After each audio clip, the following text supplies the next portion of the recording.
great day. Exciting to see our guys out here today. And pro day, like I said, they all got dreams and aspirations. One of the reasons they came here. You've had them since you was a little kid. It's fun to watch them go out there and work. And I think those guys did a great job. And hope everything goes well for them. Have any idea how many positions Cullen is trying out for today? Well, I mean, he is. Yeah, Collins is so versatile. I mean, he played linebacker. He's a running back. He can catch the ball, special teams. I say he's a very unique talent. And like I say, his athleticism and ball skills allows him to do a lot of different things. Dan Campbell being back, an old A&M tight end. First chance I got to meet him. Well, he seemed to put, at least Jay Sternberger and some of those guys kind of at ease because he's been there, done that. Oh, yes, and he's just a down-to-earth guy. And guys that have played it and coached it and been there a long time, I mean, they can make you feel at ease like that. And he's very successful in everything he does. Not only as a player here, but as a coach there. And, I enjoyed meeting him. Seemed like a great guy.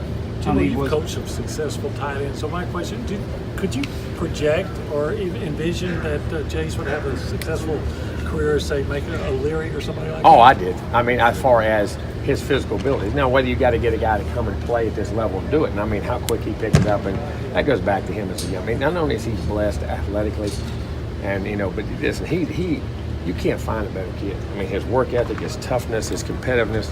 I mean, and, like I said, he always said he was a throwback guy. Should have played in the 70s. Yes, sir. Only thing he ever said, yes sir, no sir, and would go harder. You know what I mean? He never knew what, coach, I need a break. I'm going half speed. I'm not, that wasn't him. And very happy for him and how quick he picked things up. Is amazing in the success he had. Has to help him being over 250, right? Too. Who's that? He's up to 250. Yeah, I think he said 250 or 253. Yeah. I can see it in the shoulders and neck. Yeah, but also make sure you don't lose who you are. Because up there now, those tight ends are catching balls like that. But he looked like he moved with it very well. Dan Campbell was in a heavy sweat by the time he left. How neat was it to see him get out there and work with the guys as well? You don't really see that. Well, those coaches now, they get into it now. They're trying to pick their guys and make sure, so they're going to not make a mistake. But that's them guys. If you played full speed, you usually coach full speed.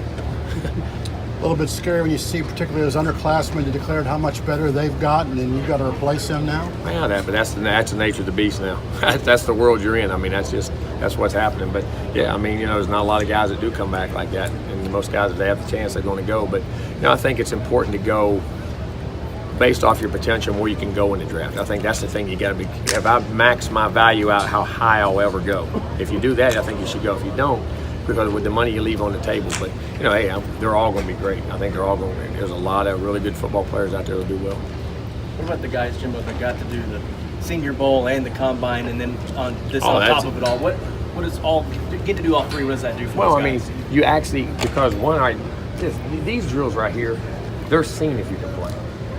It doesn't mean you can play. When you're at the Senior Bowl and then the Combine's the same way, but you're at the Senior Bowl, you're in pads.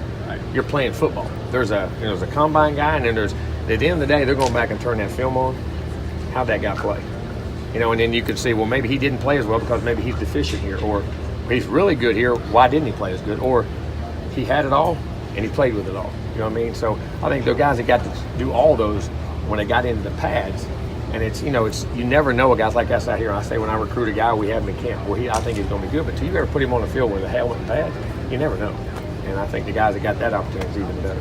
Eric's up to first round projection by Mel Kiper Jr. Doesn't surprise me. Doesn't surprise you. Doesn't surprise me. I mean, he's got a phenomenal. This guy's got he checks all the boxes, and he's a better person than he is a player. Coach, sorry for the swerve a little bit, but Jay Sean, is he just a day-to-day thing? Yeah, he's pulled a hammy. Okay. Yeah, hammy pull. We got to go for the day-to-day. Anything else? Replacing Travion, obviously that's a big task. But guys like Jay Sean, how comfortable are you with that running back position? Well, I feel comfortable, but you don't. I say this about great players: you don't ever replace them, but the standards they set the tone for the next group. You know what I'm saying? And those guys understand the standards, and there's not a better guy. Those guys got to watch practice, prepare, play with toughness, play with big situations. I mean, I can't say enough about Travion, and I think what he'll leave is the work ethic and the attitude in which you got to approach practice with every day and how to play. So hopefully that'll pay off for those guys. But I think we still got a good group of backs. I really do, a talented group.